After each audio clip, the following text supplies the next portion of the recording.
So this evening, I just want to welcome everybody to our collaborative author event with our best-selling author, Nadia Hashimi. And this event would not be possible without contributions by the many Muskoka libraries, as well as the Ontario Library Service.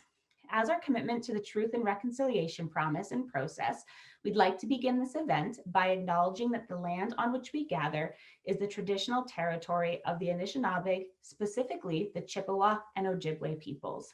We recognize the historic and present contributions of our province and country to the First Nations, Métis, and Inuit people.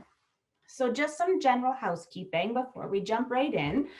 So I mentioned just before we got started, for those of you familiar with the regular Zoom platform, you will notice a few differences tonight. We're using the webinar platform, which means that you're muted. You can't see anybody but Nadia and myself. And you'll see Nadia as she begins to speak. It'll be highlighted in the speaker view. You'll also see at the bottom the chat, which most of you have figured out how to use already, which is excellent, as well as the Q&A portion, which will help us near the end when we open up to questions for Nadia. So those are the two different features at the bottom that we're going to use. So without further delay, I am pleased to welcome our guest author this evening, Nadia.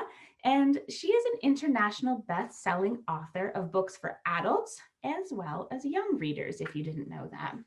If you've had the pleasure of reading her novels, you know that she draws on her Afghan culture to craft stories about conflict, poverty, misogyny, colonialism, and addiction. Nadia was born and raised in New York and New Jersey, surrounded by a very large family of aunts and uncles and cousins who kept her culture as an integral part of their daily lives. She graduated medical school and began a career as a pediatrician. If that doesn't keep her busy enough, in her free time, she also sits on boards of organizations that empower female leaders and educate Afghanistan's most vulnerable children.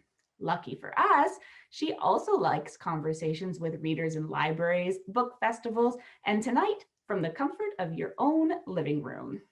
In her latest novel, Sparks Like Stars, it starts off as the Soviet Revolution sweeps through Afghanistan in the 1970s.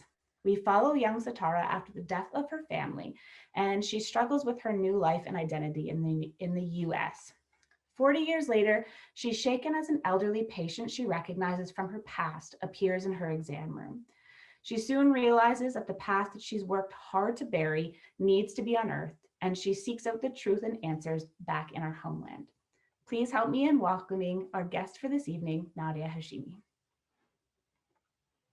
Gosh, thank you so much. What a gracious introduction. And I'm so excited to be here. We're all in the comfort of our own homes, but at least we can still be gathered.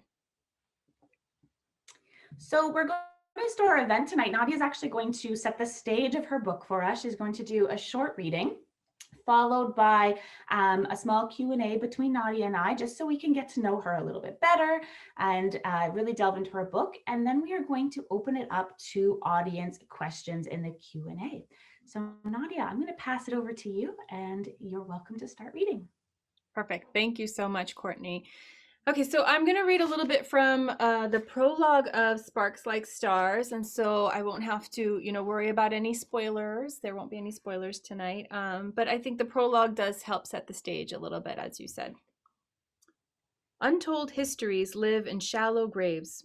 Some nights the cold wakes me and I find I've clawed my way out from under the covers. I count the stars to catch my breath.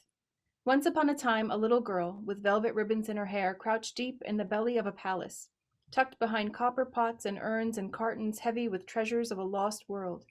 Each time she was shaken by the urge to scream, she plunged her teeth into the soft flesh of her forearm. She knew only that she should remain perfectly silent, and prayed no one would hear the thin echo of the song her father would sing when he found her awake well past her bedtime. While I slumber, you are open-eyed. I am naive, but you are ever wise. Because of him, in spite of him, she did not wail in the dark. Meters above her, soldiers wandered, some solemnly and others less so, through the warren of hallways. Walls were marked with crimson splatters, the fingerprints of revolution. A general, feeling presidential, slid into a plush Victorian sofa and traced the curves of its lacquered arms. His chest puffed to think that people would soon come to appreciate the sacrifices he'd made tonight for the greater good. He stood and walked across a hand-knotted burgundy carpet, delicate white flowers laced through an elephant's foot motif. He checked the sole of his left boot and then his right. He needn't have worried, though. An Afghan carpet, perhaps by design, conceals blood just as well as it conceals spilled tea. The city, a halo around the palace, waited on an announcement from the president to explain the sight of Sukhoi jets and the sound of gunfire. American diplomats stationed in Kabul, some still fuzzy from cocktails, wondered what bizarre conflict had befallen their peaceful and exotic post. One silver-haired American woman, teetering from the effects of a stubby cigarette she'd purchased off a hippie couple, tried to touch the pair of airplanes that soared over her head. She applauded the flash of fireworks, as Americans do. Never, that little girl in the palace knew with brutal certainty, had any child in history been more alone. On that night, giants were felled. A dizzying void swallowed all that had once been, but the trembling little girl could not succumb. She would be brave because her father had once told her that the world lived within her, that her bones were made of mountains, that rivers coursed through her veins, that her heartbeat was the sound of 1,000 pounding hooves, that her eyes glittered with the light of a starry sky. I am that girl, and this is my story. Thank you. There's nothing quite like when an author reads from their own work. It's you get their voice, and it's totally different than when you pick up a book and you read. So I really appreciate that. Um, I want to start off. I think I'm just going to probe you this evening, Nadia. I want to know about you, and I'm really interested in the book and in your life. So the first thing that struck me when I read Sparks Like Stars, and of course in doing some background research, as you do when you interview an author, I found that there was some very striking similarities between Sitara turned Ariana, but between her and you and your own life. And I did read in an interview that this is not your story, but I'm wondering if you can share with us your inspiration for this main character and tell us about how heavily you rely on your own personal experience when you're writing characters. Yes. Sure. So you've definitely picked up on, definitely in this story, I leaned into my own personal experiences more than I have for my previous stories. Of course, in all of my stories, when I'm lacing in the bits of Afghan culture, those are things I can draw from my own experiences. But in terms of events and who a character is or what job they have, then for this one, yes, I've leaned into what I know, and I think in some ways that's what you're supposed to do when you're writing, right? You write what you know, and it helped. But the inspiration, I'll start with the inspiration for this story, really came from, I think, a combination of two things. One was talking with so many book clubs around my other books. And I've been so fortunate to be invited into living rooms and smaller conversations where we could talk about the past of Afghanistan and how did it go from being a country where my mother could go to school and become a civil engineer to becoming a country that has been in a state of conflict for decades. And I have been finding that so many people did not realize what Afghanistan's history was and that it had this golden age that my parents grew up in. So I really wanted to write a story that would talk about that would highlight that, and also explore the moment in history that tripped Afghanistan over into the decades of conflict. And then the other inspiration for this story was really that particular event and what it means to Afghanistan today. So really kind of wanting to give readers a very holistic experience for what it was like for Afghan Americans to come to the United States and to develop that Afghan American identity, and understanding that they're still watching with broken hearts what's going on in their homeland and what the future of the country might be. So to write about the Afghan American experience is something that I can really write about because I have grown up in this country as an Afghan American. I am not Sitara. I did not witness the coup. I did not survive that. I was actually born and raised in the United States. but I've grown up in a family that has watched Afghanistan with a very close eye. And like so many other people of my generation, we've been encouraged and kind of nudged in the direction of going into medicine, because the culture has been that you become a doctor or you become an engineer or you become a disappointment, right? So in that regard, Satara and I have some similarities, that we both became physicians. We both trained in New York City, and we were both in New York City on 9/11, which I could not write the Afghan American experience without talking about 9/11, because it is such a defining moment in the experience of Afghan Americans. There's sort of a before and an after as well. That's great. Thank you so much. It's so true what you say. You hear from authors over and over again that they really do write what they know, and it becomes the inspiration for stories, and whether or not they weave in their own small nuggets of truths in there versus, what's fact and what's fiction. On that kind of note, I'm wondering, you do write about things that have happened, that have happened in Afghanistan's history, and you draw on your family's knowledge and watching those TVs, like you had said, from America. And how much do you feel that it's your responsibility, or as a writer, or as a human, to really portray what's happening in your country? And how much of that do you take on your own? I think I feel a sense of opportunity. And I think that came from, after I wrote the first book and I started engaging in conversations with people, and I started to realize that, I knew it as a reader, right? The power of reading a story and what it can propel you to do in your own personal life, and how it can be have such an impact on you. But I didn't realize what it could do with readers. And that's been a really powerful experience for me, is sitting in these conversations and then having people ask me after they've turned the last page, whether they email me or ask me in person, what can I do? How can we help? And I don't expect that every reader is going to jump off the last page and then look for a way to, volunteer or get involved or donate to a charity. I'm not expecting that at all. I think, we pick up books for many, many different reasons. And sometimes we just want to escape into a story. Sometimes we just want a taste of another culture, of another experience. We just want to learn some. And all of it is wonderful. All of it is great. But it's being able to do some of that has taught me the power of these stories. And it's one that I don't want to underestimate, and it's one that I don't want to squander. It's an opportunity to really teach people. And I have found that people respond really positively to that. So for that reason, when I'm describing historical events in Afghanistan's history, I try to take great care to do so with as much accuracy as I possibly can. It is a work of fiction, and so I can definitely, bend realities.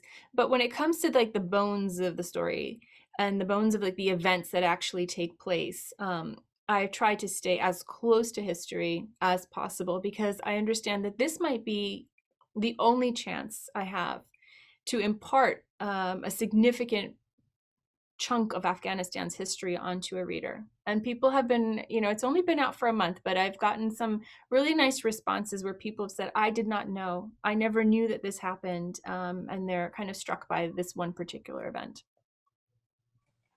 I think that's so true. And I was reading the book, and I think what struck me about the book is, even when it was happening, and I won't spoil too much for anybody who hasn't had a chance to read it yet, but even when it was happening and she was leaving the country and she made it to the US, even some of the US officials didn't at that time realize that a coup had happened in another country. So something as big as a military coup, today we would hear about it. It would be all over the news. And, she's in another country, a big country that should know and should have intelligence. Like, did you hear about this? I didn't hear about this. So I did find that quite striking. You talked about the wish and the desire for people to want to help, or people to want to do something once they finish reading your books. And that's part of the reason that you write it. But you don't only write as your way of helping your country. You have dedicated a large part of your personal life and volunteer life to the rise of women, particularly women in leadership roles. It comes as no surprise to me after reading a little bit more about you that all of the main characters in your books are very, very strong female characters in their own way. So, how much of this is a conscious choice on your part? And have you ever thought about what it would be like to have a story written from the male perspective? So that's a great question. I write, these strong female characters because that's what I see. That's what I have grown up seeing in my family. My mother is a strong female character. You can just ask my dad if you're doubting that. The women in our family have been really strong female characters. My grandmothers, even on my husband's Afghan, was born and raised in Afghanistan. The women on his side of the family are all very strong women. So I look around me, and that's everything I see. When I take a look at Afghanistan today, I see a lot of incredibly strong women who are leading the charge ahead for a future of a country that will give people stability and access to education, all those really important basic rights that we would want for everyone. So those are the stories that I want to tell. And I tell that because I have really felt like the media portrayal of Afghan women has been one of victimhood, where they are just in need of saviors. And they have been in need of helping, they have been in need of empowering, but they are not just victims. I see them doing so much in today's Afghanistan, and that really doesn't come across in what we are seeing on the news or in newspapers, unfortunately. And I understand that because the media may not have the bandwidth to tell all the stories. But I think that's why there is such urgency, maybe in me and in others, to talk about what's going on in Afghanistan, because the stakes are so high for the future going forward. And so if you were to imagine that Afghan women are meek and have always been, and kind of their situation has not changed in the past 40 years. So the future and what we do from now forward doesn't matter as much. It's very easy to kind of, brush it off as a helpless situation. But to know what Afghan women had in the past, in the fairly recent past, and to know what they are holding on to right now, is to really care about what happens next year and in the 10 to 20 years going ahead. I think it's really interesting that this book doesn't play on a lot of those stereotypical formats. Like you think about books where you have a main character and maybe they, like you said, they need saving, and a lot of your characters, if you really dig deep into it, they do need saving of some sort, but they are often the ones to save themselves, as opposed to a male coming along and swooping in and doing that for them.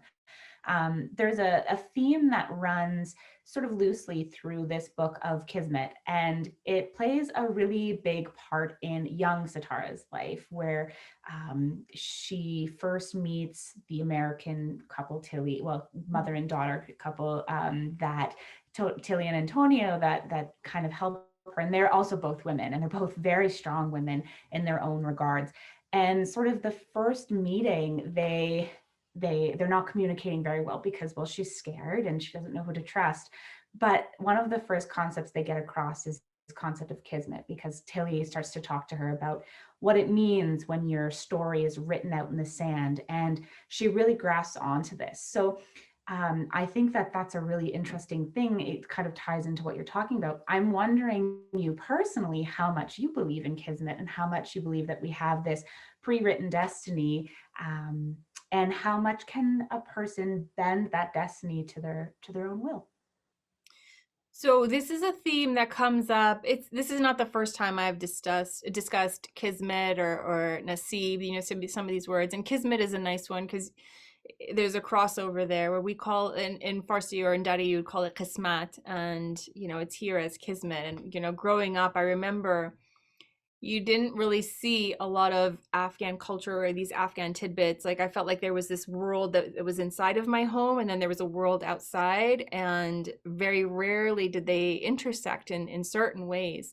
And so I remember the moment that I heard the word kismet said out, maybe I read it in a book or somewhere, and I just remember thinking, oh my gosh, it's the same word, and thinking, was it ours first? Was it here first? Like where did that transfer happen, right? And there's some English words that have become part of the Dari language, but this one I knew instinctively the direction that it went was, from this language over to this Western language, and it was absorbed. This concept had been absorbed into like the Western lexicon. So that was kind of a cool thing to feel that there was actually a way to bridge, and I think that's why it comes up. It's also coming up because it's such a huge deal in Afghans, where they've everything tragic that happens is written off as, well, it was destined, and so there was nothing you could have done about it, and sort of that's the consolation to people. But at the same time, it's also used when there's something really great that happens. Well, this was your destiny, and so you were always meant for this.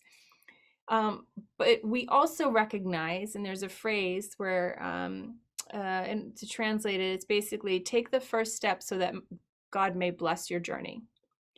And that's this concept that you have to actually make a move. You have to have some kind of stake in what you're doing. You cannot just wait for your kismet to kind of, fall into your lap from the heavens, but there's got to be some personal involvement in it. That's where my belief lies. Maybe there's something out there that you're destined for, but if you don't get up and work for it, you're never going to make it there.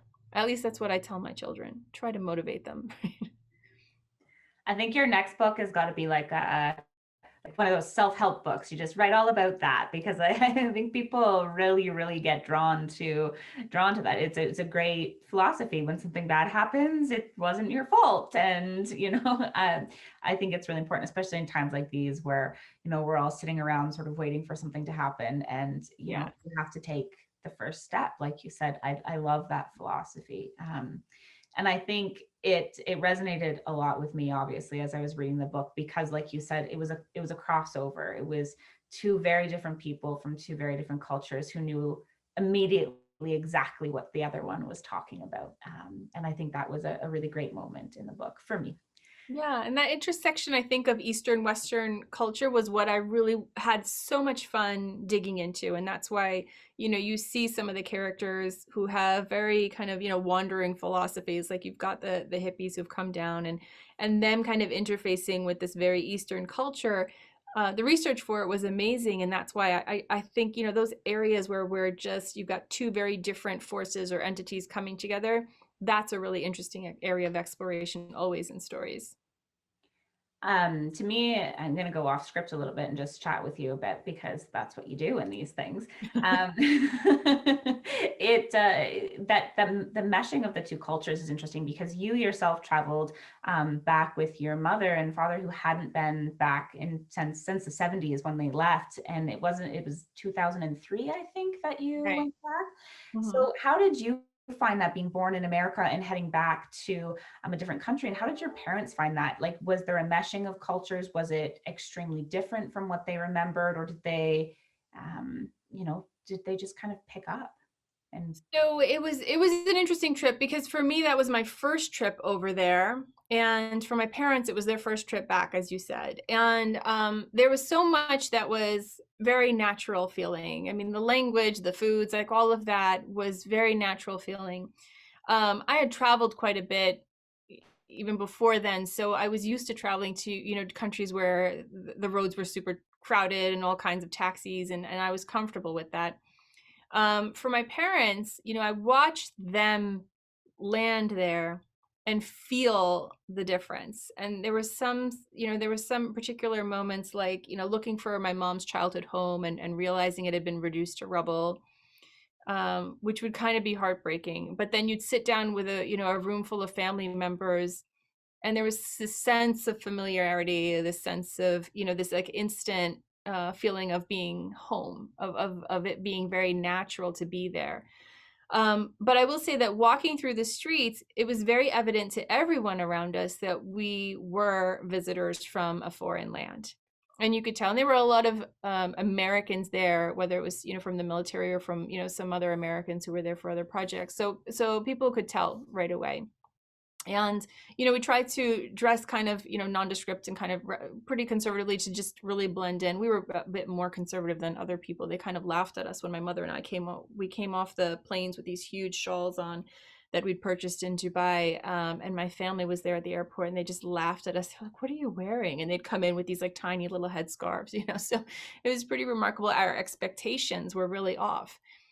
I think my parents left when Afghanistan was when and Kabul specifically was in this, you know, very very like free time where they were seeing, you know, music in the streets and all kinds of activities, and men and women were in the college campuses wandering around together, and it just felt very, very different. So that Kabul was not there for them.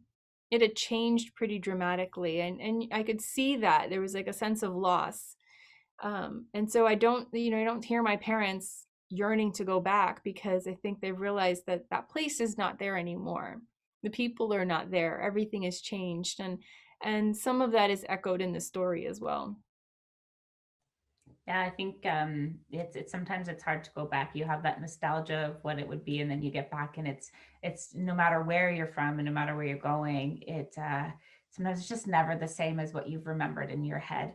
For Yeah, I think you know what actually ends up happening, I'm just thinking about this, is that the homeland sort of lives in pieces of memory. So my parents probably feel more of a sense of homeland listening to certain songs, you know, certain music. Maybe that's why they keep listening to that music. That's why we keep, you know, cooking those foods that have brought so much comfort and gathering the family around to do those things.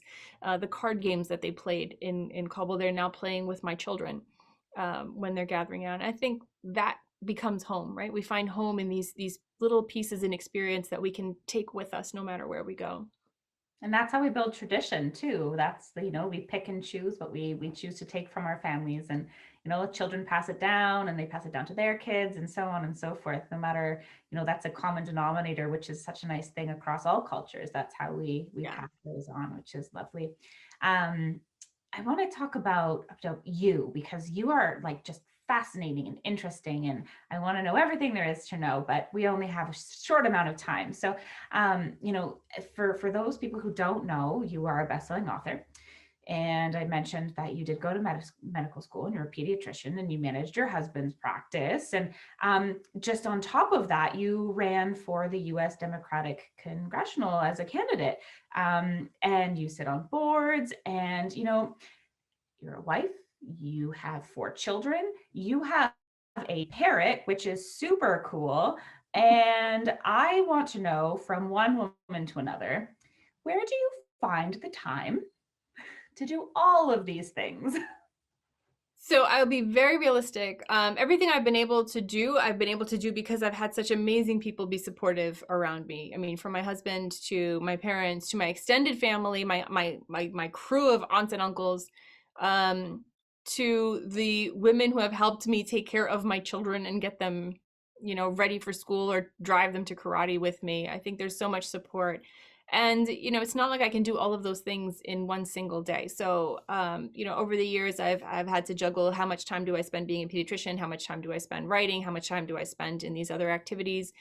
And the reality is that doing some of these other activities that I do, you know, as out of, you know, volunteer time, those are the ones that really probably keep me the most sane and keep me the most grounded and connected, and probably give me more than I'm putting into them. But I think that each of us have to find our balance and what works for us and what makes us feel good enough that we can go to sleep and feel like we've gotten what we wanted out of the day and we've put into the day what we wanted. And that balance is, you know, healthy for ourselves, for our sanity, for our families, you know, for our communities and for everything. So I don't want to claim to do all of those things all at once. It has come in different chunks and times, and all of that energy has been spent in different ways. But it's really um, been something that's been a collaboration between me and all the amazing people that I'm so fortunate to have in my life.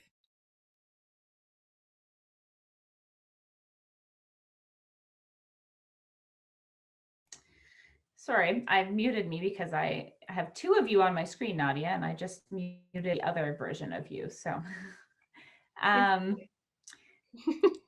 that's really funny. Okay, sorry, everybody. That was just a little technical glitch for a moment. So, you talk about time, and we talk about, we talk about science and creativity, and this is sort of just a fun little question for you. We talk about left brain and right brain a lot, where our left brain is sort of that analytical information processing side of our brain. I often think about it as maybe somebody who is a high achiever academically or has that science brain, where right brain is a little bit more creative. It's intuitive, it's emotional. Well, you're a doctor and you are very, very good at balancing all of these things, but you're also a writer of beautiful, almost poetic like stories. So if you had to describe yourself, which brain side would you say you employ most often, or is it a little bit of both, depending on what you're doing? It's probably a little bit of both. I've been actually reading, so I came across Lily King's recent book, Writers and Lovers. I don't know if you've read that one. At the end of the book, she has an essay in there where she talks about the writing process. And I still really find it really interesting to read what other authors or hear what other authors are saying about the writing process. And she says that in an event she was asked, how does she was asked some technical question about the storytelling by a creative writing professor who's like head of a department. And they asked her, how did she, plan this one thing? And she says, I don't really know how I do it. I am like a blind worm digging on the ground. And she said she later on then reflected on it of that like very what she called like a ineloquent answer to that question, but that the writing process is really one that is kind of uninhibited and not very analytical. It doesn't really break things down. It is just kind of free, and it is exploring. And then on the other side of it, we can analyze literature, we can analyze writing and kind of pick apart themes and the arc of a character's development and kind of all these like technicalities, but that is with a different aspect of the brain. So I think even in the reading writing process, you're using two sides of the brain. In the world of medicine, I can understand that it seems more of, a right brain activity because it is so rooted in science. But in order to do it, you've got to be able to look at a person, you've got to be able to see the context that they live in, you've got to be able to connect to what is most human about them.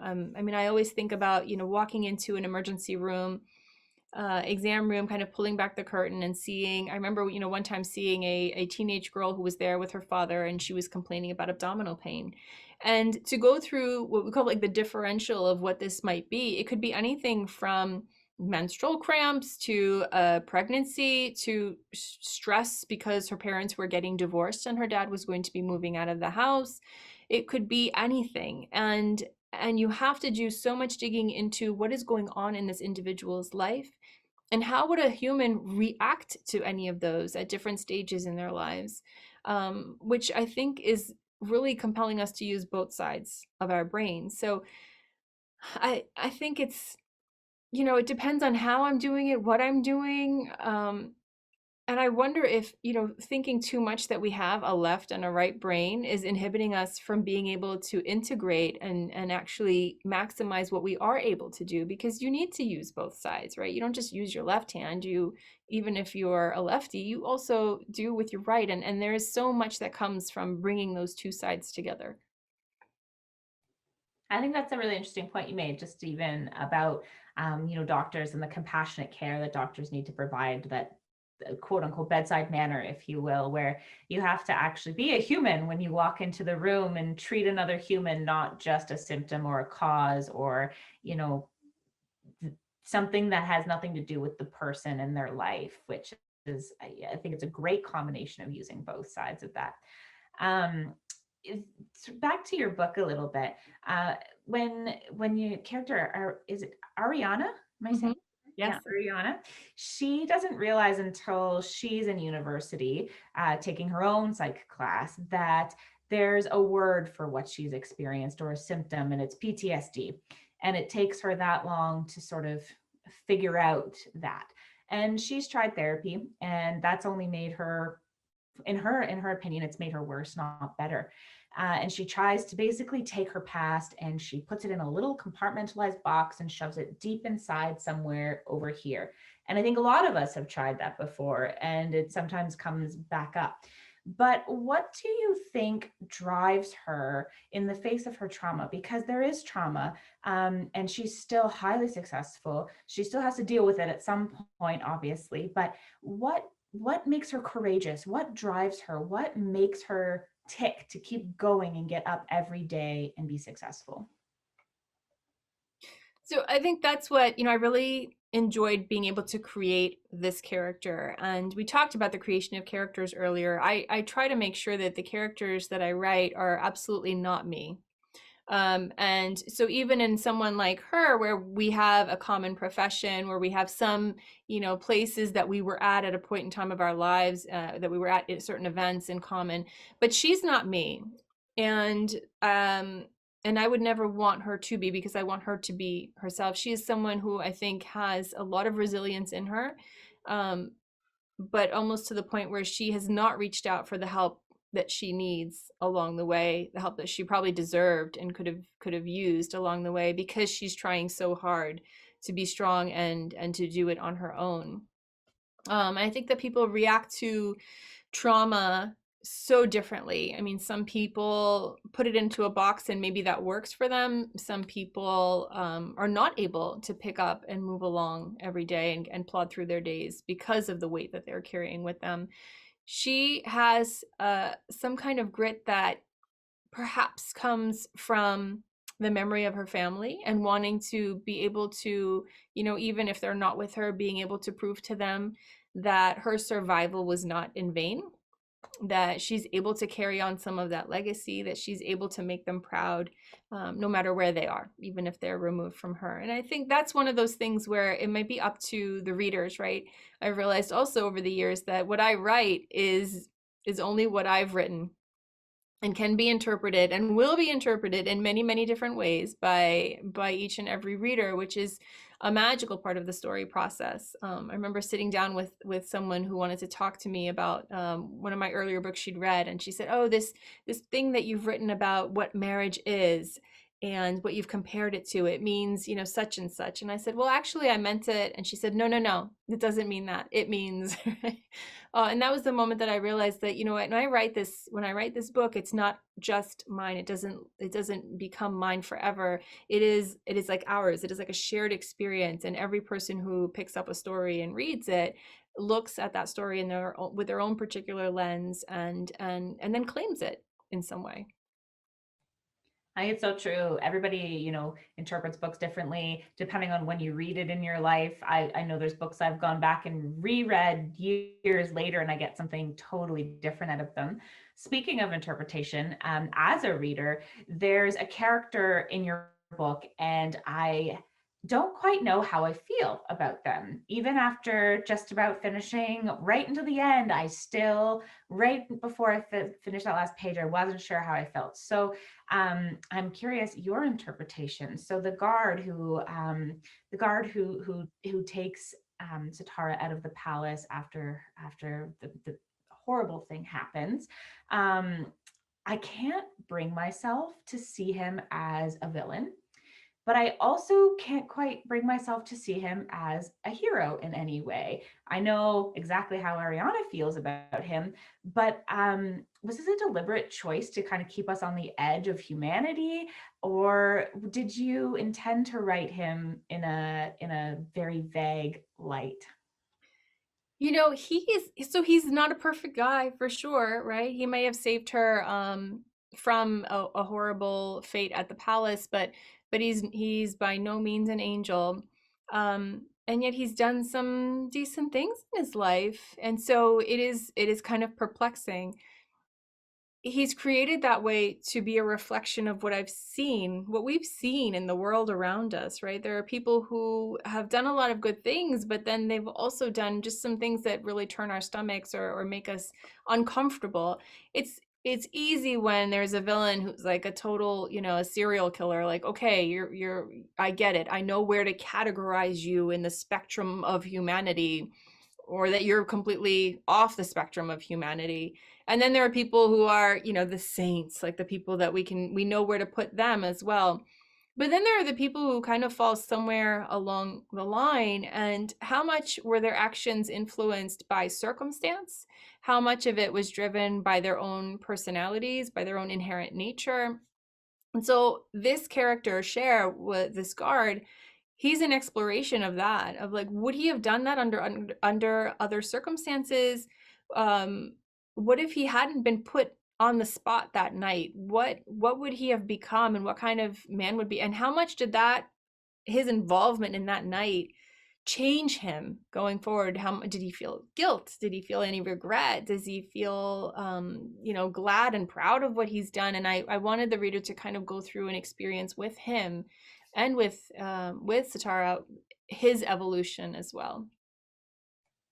I definitely got to experience all of that with him because you did a great job keeping me on the edge. Sometimes, like you said, it's easy when you have a hero and it's easy when you have a villain. You know exactly where to put them.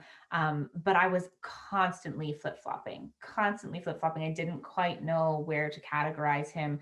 And because we're reading from Satara's perspective, and we know how she feels, and we know the anxiety that she gets when he comes into her life, it's I couldn't quite feel that with her. I sort of saw him for something different, but that definitely he was a gray area for me. So he was a very interesting character. So I appreciate him being in that novel, because it's like you said, what happens to people in certain circumstances, and did he have a choice that night? What would have happened to him if he didn't follow through with the plans? So Right. it's interesting for sure. Yeah. I have one last question for you before we open it up to audience questions. Um, your novels, and you are so passionate about your culture. I'm wondering, if people are very interested in learning more, do you have any authors you particularly like or that inspire you about your culture, and what would you recommend to other readers? Sure. So I think lots of folks are obviously familiar with Khalil Hosseini's books. So they're on everyone's list. And then I recently put out actually a list of books that were written by Afghan women. And so those kind of cover the spectrum of experiences too. I mean, like one is Opium Nation, which was written by an Afghan woman who's a journalist, and she traveled through Afghanistan, and so it's a nonfiction work.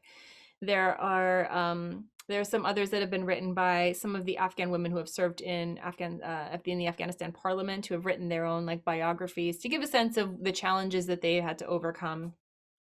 So so there's a bunch that's out there, like Malalai Joya and Fauzia Kufi. Those are the two women in parliament who have written their biographies. And Fariba Nawa is the journalist who wrote Opium Nation. So there's stuff out there. And then there's Dancing in the Mosque by a woman named Umaira Qadri, and she wrote her memoir, where she is a very learned woman who was born, raised in Afghanistan, lived through the Taliban time period, and then left afterwards when she got married with her husband. And subsequently, during her divorce, she lost custody of her son. So it's her struggle as well. So, very different perspectives on what's going on, but there's a lot that's out there, more that's out there, which is very encouraging, and I like seeing it. It is amazing when you start to get into it and you realize how you've really just scratched the surface on things. Yeah. I am going to open it up, Nadia, if you're okay with it, to Yeah. audience Q&As. So for our audience members, there's a little Q&A button at the bottom. If you can use the Q&A rather than the chat, I have a lot of features in my Q&A that I can sort of check them off as we've answered those questions. So I want to make sure that we're getting to as many as we can. So please use the Q&A. There's a couple in here to get us started. So feel free to continue typing as we go on. I think actually, Ginny, we answered a little bit of the question around time management and how you find the time to write. But Ginny's also wondering if you were practicing physician anywhere, and if so, where? At the moment, no. This last year has really like thrown schedules for a loop. My children have been in virtual school completely up until actually today. So my first grader went back like 2 weeks ago, and then they had spring break, so everybody was home again for another week. And my older two children finally went back today. Today was their first day, and it was like amazing. amazing. Um, so I'm down to just my 5-year-old at home, and I've got, luckily my parents are helping out with her so that I can get some work done. So that's how it's working out. We'll see. But I'm hopeful. You sound like every other parent right now, except for we just did the exact opposite as you. So today we went back down into full lockdown for 1 month as of today. We were, I don't think I can say we were doing well, but we weren't in lockdown anymore. And we've gone back full into that. Schools mostly are open. So I think parents are very happy about that because Yeah. that means you can work from home a little bit better if Yeah. that's a thing. Yes, I'm surprised no one's popped into this room so far. That's been like the theme of my year. Yeah. We have another question from the Muskoka Lakes Public Library. As a first generation American, do you identify more as American or more as the Afghanistan culture? And what about your children? So I mean, I definitely identify as an American. That's kind of a hard question to answer because I can't imagine being anything other than what I am. And, having the Afghan culture, it is so present in my life, especially because now I write so much about it. Like, I mean, this has been what I'm doing. It is not just, my cultural identity, but it's almost become like my profession as well. Um, but I see it as a very seamless integration. It doesn't feel like I have to think about, am I doing this in an American way or am I doing this as an Afghan way? This is just who I am. It is this particular experience of being raised in this country where there are so many other cultures. And here I am bringing this culture. My children, on the other hand, my children are very young and they're very silly and goofy and they like to tease me and my husband a lot. And so sometimes, if they disagree with something that my husband says we should do things, a certain way, then they go off on him and say, oh, you don't know anything. This is not how we do things in America. That's how you were doing things in Afghanistan. And I mean, we're talking about like how they should do their homework, right? So my children definitely feel very American, and yet they, like I said, are playing very Afghan games. I took one of my children to the dentist, and the dentist had asked them, what kinds of games are you playing in your free time? And well, my son said, I'm playing Afghan card games, and she just kind of looked at him and was like, okay, I don't know what that means, but my daughter is learning the viola and she has been really excited to play this like one of like folk song that everybody in the family like. It's just that kind of like that song that is very nostalgic for everyone, and she's learned it on viola and loves playing it, and she's played it so much that now all the kids in the family are humming that song. Like I'll just catch them humming it as they're doing things. And so, like it or not, there's some Afghan culture in them, just because you cannot extract it from yourself completely when you're raised with the traditions, when you're raised around all of the pieces that make a culture. That's very beautiful. I think you're so lucky to have, your children and your husband and all of your family that really carries that tradition on, as opposed to just, it really just depends on the person. Sometimes people come to a country and they do everything that they can to really integrate and leave everything else behind. So I do think it's gorgeous that your children are playing your songs and they're playing the games, and children are cruel. Don't listen to what they say. They'll say anything. They don't mean it. We tell ourselves that every night before bed. I have a question from someone that says, I loved the book and I couldn't put it down. Was wondering, when you write a book, do you write it chronologically or in a different format? Oh, I'm so glad. Thank you so much for reading it. I write chronologically because I need to know what happens here to be able to go to what happens there. I draft outlines before I start any story, but I've also learned that I try not to get too tied up with drafting an outline at the beginning of a book, because I can put a lot of time and effort into it. And in the end, once I start writing, it's a very organic process, and there are shifts and turns, and different things happen that I have to adjust and accommodate. And so the story may take on a little bit of a different direction, maybe not wildly different, but enough different that I cannot write a later piece earlier, because it may not be relevant. It may not fit by the time I get there. Yeah, it's interesting. Every writer does something just a little bit different. It has to work for you. It's your creative process, so it's 100% yours. Kathy has a question for us about stars, and she's wondering, do stars have meaning for you? Well, I'll say that I'm not someone who believes in astrology. Like I don't even know what sign my children are. But I do love the stars. I love how small they make us feel. And I love that there are stories that they hold, right? That people have been able to look at them and marvel at the expanse of the galaxy and feel connected and small at once, and to be able to kind of, connect the dots up there and build myths and legends and stories out of them. And those are the same stars that we're looking at, that other people have been looking at. And even around the globe, like, we're all looking at the same sky. So there's something about the night sky that I find very, like, peaceful. And if I want, if I want to just kind of escape and be able to think, then one of my favorite things to do when I'm outside of, this area that's closer to the city, is to just stare up at the stars for a little bit. And I think it's just a really nice way to remind ourselves sometimes that our problems might not be as big as we think, because we're all little tiny bits in this galaxy, but also in a very beautiful way, because it's just something magical to kind of take a look at. And I mean, it's like a theater up there. It's beautiful. Oh, that's a great way of thinking. You have some very lovely philosophies. I think I have to adapt into my own life.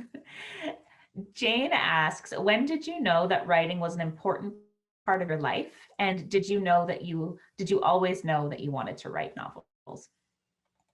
I definitely did not. I think when someone said they wanted to publish it was the moment that I said, okay, this is a thing then. I think up until that moment, almost didn't believe that it could be. I had been an avid reader my entire life. I spent lots of time in the libraries, and since we are talking to library folks here, I mean, I was the kid who wanted to win every summer that the summer reading contest that the library in our town would host. And that was actually my first job, was the checkout person at my school library. That was my first very, very important job that I had. But I never imagined myself on the other side of storytelling. I never imagined myself as a writer. And that was my husband's nudge, about, a few months into when we were first married. And he noticed that I was just always reading books. Up until that time, we had known each other only from a distance. We were training, doing our medical training in different parts of the country. So we were sort of this long distance situation. He didn't realize how much time I spent reading books. And he said, you know what, I think you want to tell a story too. And I blew off the idea at first, but and then I started just, well, what if I did tell a story? And so I started, plugging away and trying to craft something, and naturally I turned to, what do I know, and what do I really feel passionate about, and what do I care about, and so that's why I ended up writing these stories. And then I just, I put it out there, found an agent, and then from there it became a very real thing. And so now I cannot imagine not doing this. I cannot imagine spending my days. I mean, I can imagine spending my days as a pediatrician, because I've also done that. But this has been such a rewarding and amazing experience for me, to be able to interact with people around the world and to see what a single story, a fictional story, can do. It's been just remarkable. Thank you. Yeah, you touched on this. Is a little bit of a follow-up question from a different person, Julia. She wants to know if you took any courses on creative writing, or if you're a member of a group or you're self-taught. We have, just so you know, a little bit of background, we have a very strong local writing community and quite a few writing groups. And I'm actually wondering if Julia is a member of this group. So she just wants to know if you belong to a group, or if you do this all on your own. Yeah, thank you, Julie, for that question. I don't belong to a group. I did not take any courses. I really think that reading was my foundation. I read pretty widely. I read, different kinds of subjects, different kinds of authors. Um, and I'm sure all of that is kind of infused into what I am writing and how I am writing. We all have our own styles, but we pick up things and we learn, tone, we learn storytelling from the books that we've read as well. So I wish, I wish that I had the bandwidth. It sounds so amazing to me to be able to go to, some of these writing courses or retreat or, the MFA programs that I see people doing. But we each have our own journeys, and our own journeys inform us and then shape the writing that we're doing. So that's been my journey. Thank you. This one is more I don't know if it's a political question, but it's more an opinion question on the state of Afghanistan and the US. And Marion asks, what do you forecast the future of Afghanistan to be once the US troops completely leave? That's a really good question. I'm not sure. I'm not sure what's going to happen, and that's why I think there's a lot of discussion about what should be done, what can't be done, or what will be done. I think it's pretty clear to most people that the Taliban have not really significantly changed from who they were in the 90s in terms of what their behavior has been. They are still, causing havoc and political and high level positions have been assassinated. People have been assassinated. They've been attacking in the past year since the US signed this deal with the Taliban. There's been an uptick in violence against civil society members, journalists, university students, women judges. The father of a female mayor was shot in front of their home. So there's a very deliberate and strategic systemic attacks that have been waged across the country. So if they were to gain control, I'm pretty sure that women's rights would kind of fall to the wayside, and there'd be a lot of backtracking in what's happening. Um, so we'll see. On the other hand, the people who are living in Afghanistan and are fighting for the future of their country, are fighting for the lives of and well-being and future of their daughters and their sons, are trying to hang on to what they have right now. So I really can't say. I'm hopeful. I'm also very I'm very concerned, and I'm doing a lot of interactions with like Afghan women who are serving in parliament and different kinds of levels of society. And so I feel their anxieties. I'm in touch with them and can sense that they're not feeling good about this moment right now, but they're also not giving up by any stretch of the means. Let's hope that those strong women and the women who wore the backbone of that country, as we find out in sort of the first few chapters, when Satara starts talking to her young friend and says, why are the women not in these books? And they always say that women were the backbone of Afghanistan. Let's hope that they still are, and let's hold on to some of that hope. I think that's a great place to end those questions tonight. I did want to pass on that I do have a few more questions that we won't have time to get to this evening. However, there are many comments in here that says, such a fabulous story. I've been recommending it. I read the book in one day, overnight, couldn't put it down. So I wanted to share those with you before we finished up for the evening. And I thought, the one last question that maybe we could end on, there's a couple of people who are really interested in what's on your bookshelf. Oh, that's a great question. Okay, so I'm reading The Lost Apothecary right now. I've just finished Writers and Lovers. And the next one after that is going to be The Last Call, which is nonfiction about a series of murders in a New York City community among the LGBTQ community, unsolved murders. And I always do a nightly read. So I have multiple things going on, and I'm doing a nightly read with my children. We're reading Tyrannosaurus Rex. And so I read, a couple chapters a day. And this has been one where they're like really going hard with that. Mommy, one more chapter, please. One more chapter, please. So that's been a really good one by Stuart Gibbs. And then I'm listening to something on audio, which I cannot remember right now, which is absolutely awful, but that's what happens when I'm put on the spot. Sorry, I didn't mean to put you on the spot. Thank you for sharing those with It does.